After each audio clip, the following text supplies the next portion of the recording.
This field looks quiet now. Open farmland, a few roads. But on Palm Sunday of 1461, right here, the future of England was decided.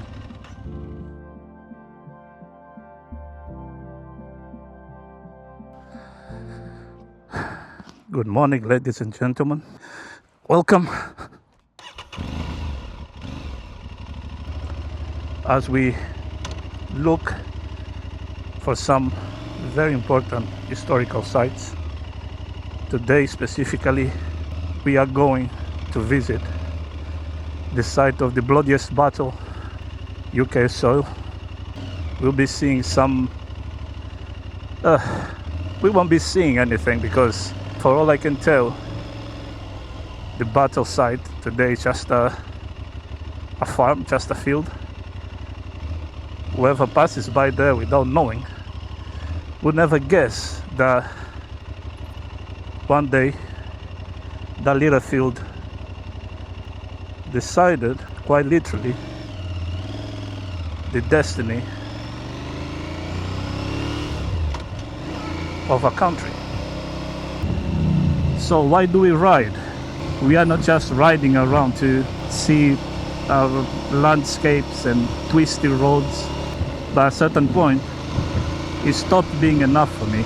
I thought it was time to add something else to that. Since young age, I was always very interested in history, particularly the kind of history where the boundaries between facts, between what is truth and what might be invented stuff is a bit blurred. That kind of history always fascinates me, where many things are supposed to have happened, but did they really happen?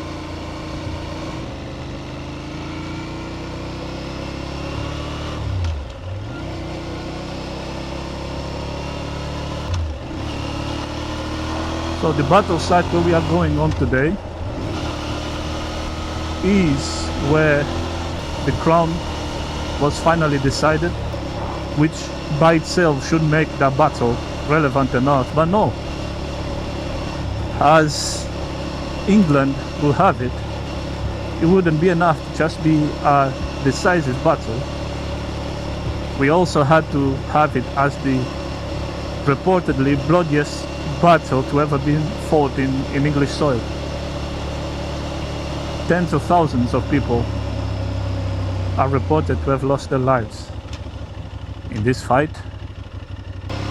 This happened in medieval England, which was not necessarily a time known for large population numbers and large pitched battles. So bear that in mind. Oh, what's going on here? Oh, a bad accident, that's what happened. Well, it is said that this battle was one of the inspirations as well for the Battle of the Bastards in the Game of Thrones series. Not in the book, because the books didn't get that far yet, but you can't avoid the similarities between the two battles.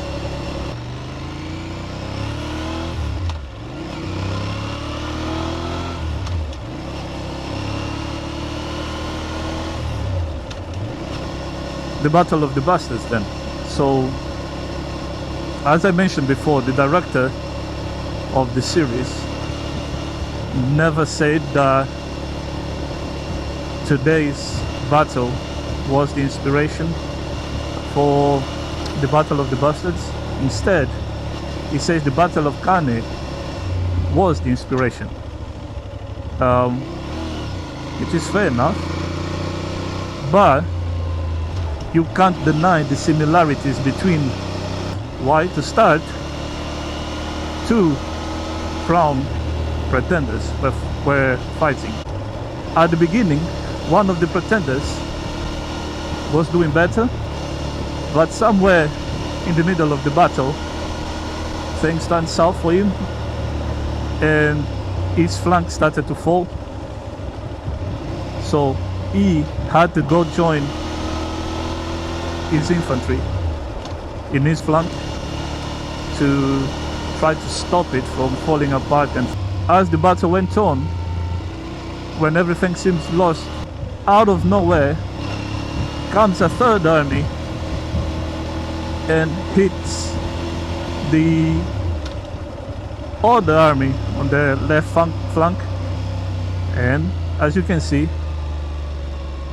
lots of similarities. Too many, in fact, to be just ignored as coincidences. I doubt those were coincidences. But still, the Battle of the Bastards was mainly inspired by Kane.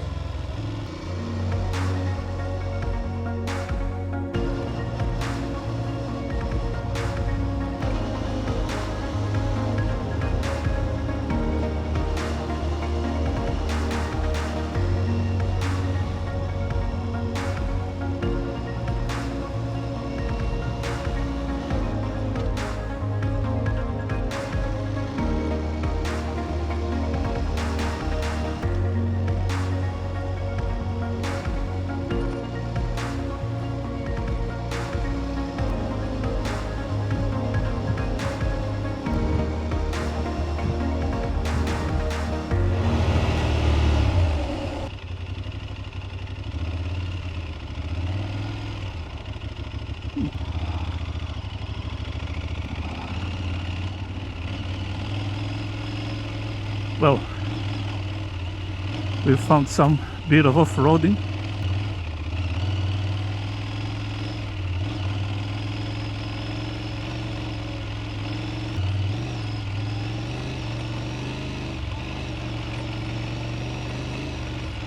I don't know if it's legal riding in here.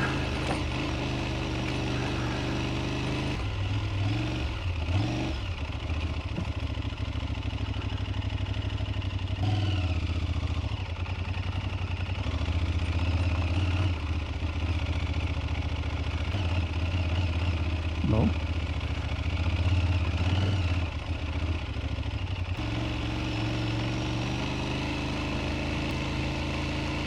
I definitely shouldn't be riding in here,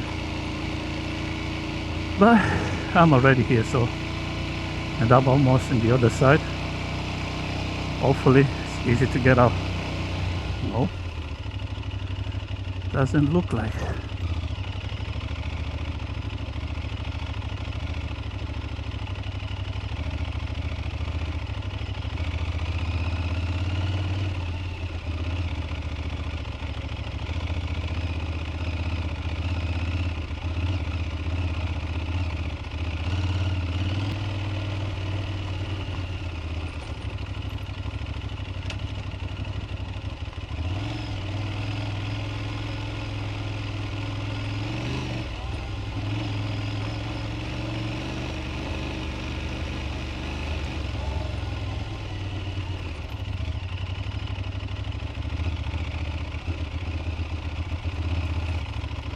Yeah, thanks a lot, sir.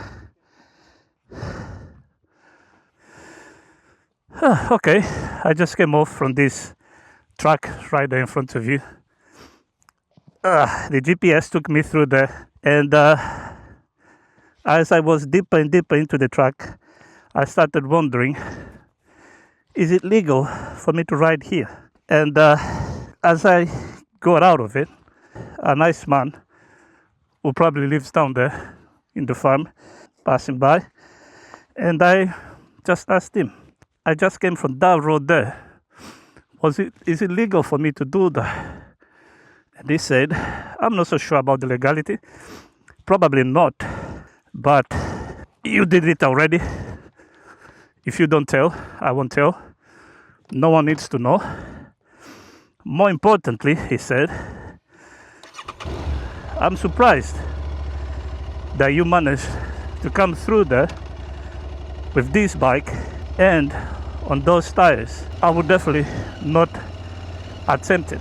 In the meantime, I get back on the road, and lesson learned, look closer at where the GPS is sending you to, because it might not always be legal or even a nice road. Anyways, that was easy, barely an inconvenience.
But as you can already notice from this area where we are riding right now,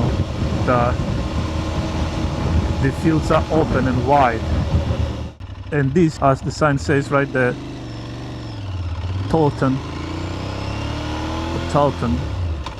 In this field, right in front of you, right there in front of you, that's where the battle happened. Looking at this field today, how it looks like, you would never have guessed that 600 years ago, right here, the future of England was decided.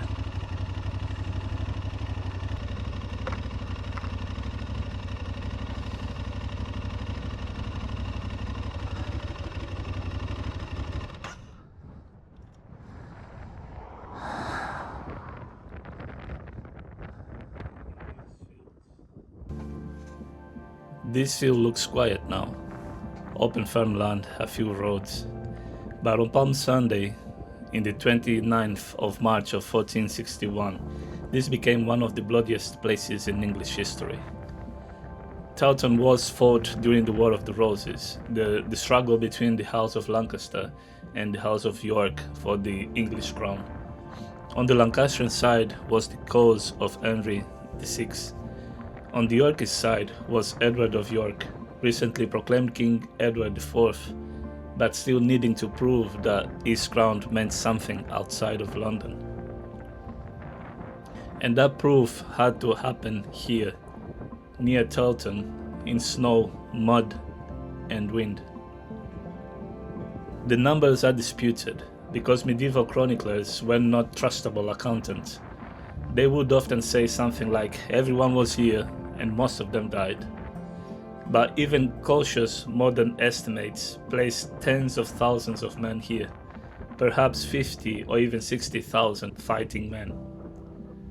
For context, England's population at the time may have been around 2 million, so this battlefield may have held something like 3% of the entire country population.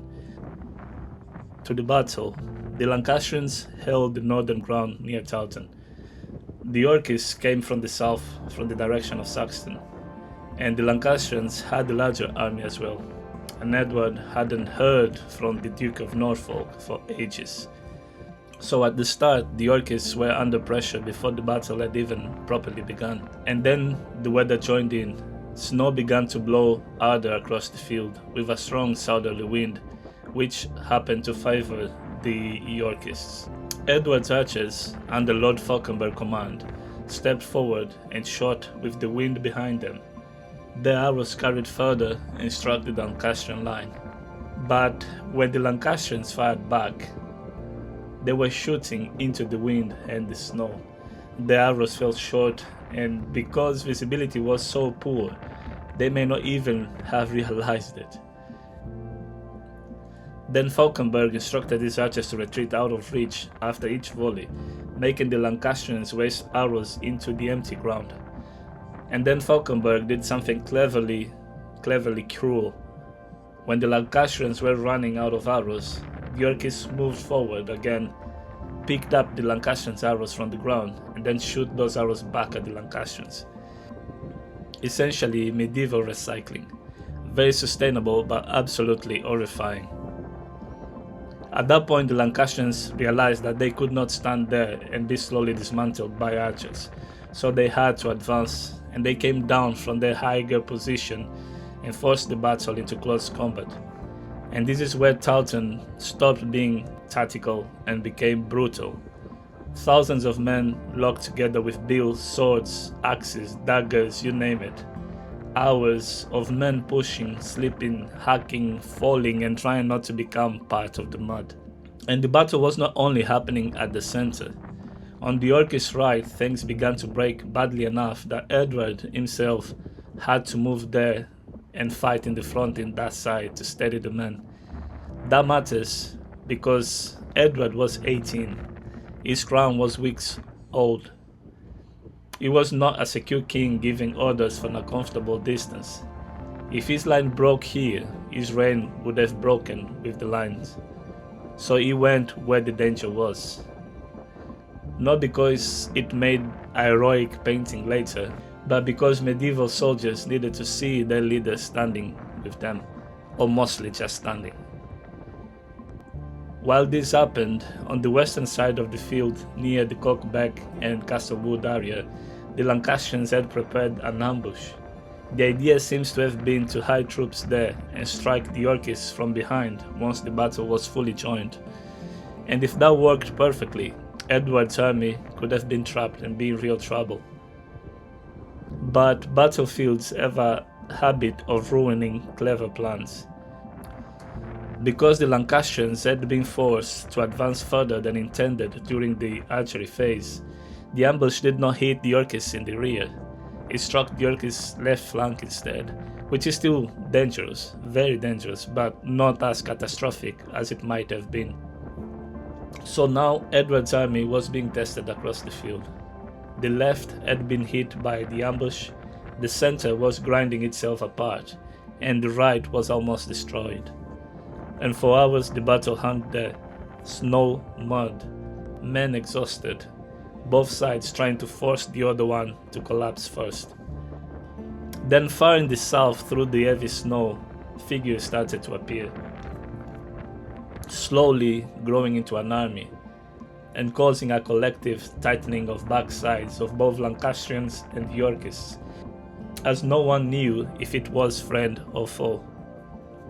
Norfolk had arrived. Fresh Yorkist reinforcements entered the battlefield, and that changed everything. The Lancastrians had already endured the archery and hours of hand-to-hand fighting. Now they had fresh troops coming against them. The Lancastrian lines began to fail, starting with leadership running scared. And once a medieval army broke, the killing did not stop. It became a rout. Men fled north and west, but running in armor through snow and panic is not really escape. Many were cut down from behind, others were trapped around the back, Later tradition says bodies piled up so thickly that men crossed the river over them. Towton, however, did not end the Wars of the Roses. England will keep bleeding for longer, but it did secure Edward's throne and shatter Lancastrian power in the north. This was not just a battle for a crown, it was a civil war. And civil war has a particular cruelty on it, because the enemy is not a foreign invader, it is someone who knows the same roads, prays to the same God, shares the same weather, may know your dad from church, and still comes across the field to kill you. And although the crown changed hands in these fields, the fields stayed fields. Anyone passing through here today, without knowing what happened here 600 years ago, will see just another amongst hundreds of farms. But if the ground could talk though. Okay, let's go.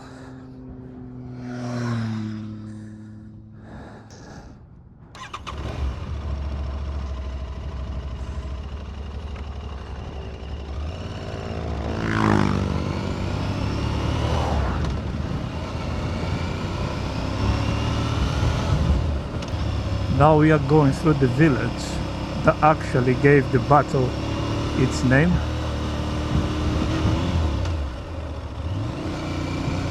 City of York. One of the most beautiful cities in the UK, if I can say so myself. One of the more historical cities of the UK as well. And it is only appropriate that after visiting and talking about the Yorkist victory, now we visit York.